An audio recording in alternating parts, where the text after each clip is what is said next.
Hey everyone, welcome to Color Acres. Today I'm going to be showing you how to make some dairy-free bakery style frosting. So this frosting will be perfect for cookies, decorating cookies, or frosting even cupcakes.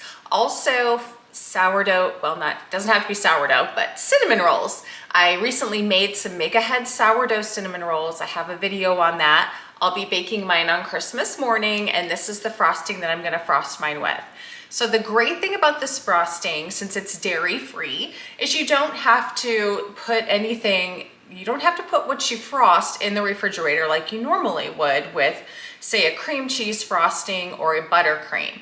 It can be stored on the countertop, which is great because you know what, it's the holidays and you've already got so many things stuck in the fridge right now. The last thing you want to do is then have to stick your baked goods in there because they've been frosted with something that has dairy in it, such as cream cheese or milk and butter.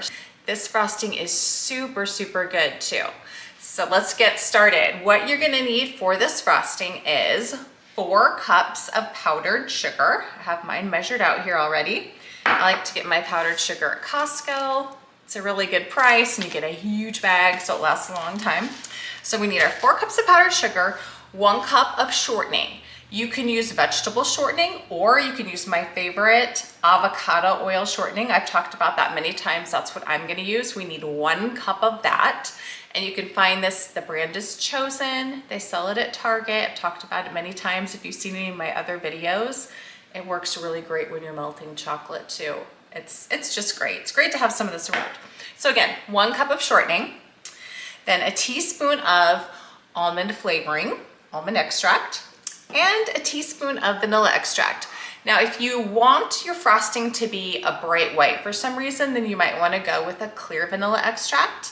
I don't care about that. Mine does not need to be bright white for any reason, so I am using my vanilla bean paste that I made. It's so, so, so good. If you have any interest in trying to make this, it is really easy, and I do have a video on it showing you exactly how. All you need is some vanilla beans and some alcohol and a blender, and it's easy. And the great thing about it is you can use it right away. You don't have to wait like you do an extract.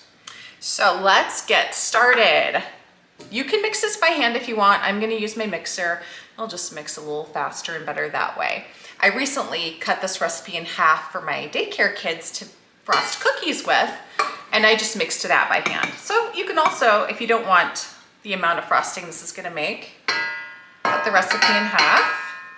Always good to have a spatula handy. But doing that, when I cut it in half, that was about the exact right amount for 6 kids to frost cookies with, but there was nothing left over. So I thought, you know what, I'm going to make the whole recipe this time just to make sure I have plenty for the cinnamon rolls. And you know, it doesn't hurt to have a little extra, right? Okay, now I'm gonna add in our shortening. A little bit of vanilla bean paste. I'm just gonna spoon some in. I'm not measuring because I love vanilla. And now I'm going to also just pour in a little bit of the almond. You can do this by taste. And if you don't like almond flavoring, you don't have to put this in, but I think it is absolutely delicious. I put in probably about a teaspoon, because I think almond flavoring is so good. I'll be tasting this too, because you never know. Maybe it'll need a little extra. Then just get that mixing up. We just want that to come together, obviously, into a nice, delicious frosting.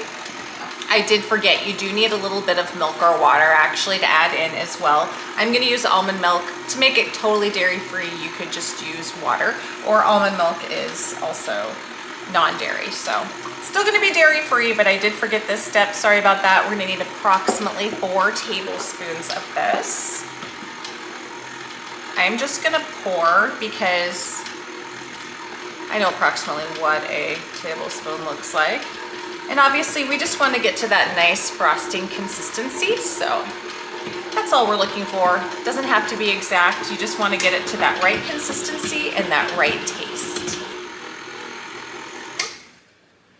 And you do want to scrape down your sides and scrape off your mixer here so that everything is mixed in really good. Give it a little taste.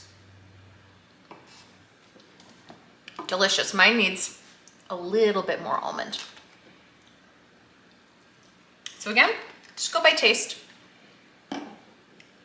I'm just gonna let this mix again, obviously, now that I added in a little more almond flavoring. All right, let's give it another taste. Scrape again. Delicious. I'm gonna let this mix again one more time. Then we'll be all done, ready to put it in a container and save it for when I have those cinnamon rolls ready to frost. Perfect. Now, since I used vanilla bean paste, you can actually, in mine, I can see some of the little vanilla bean flecks in it, which I think is delicious. It's the other fun part about the vanilla bean paste. So now you can obviously add, whoops, add some food coloring if you want to, if you're gonna be decorating some cookies with this.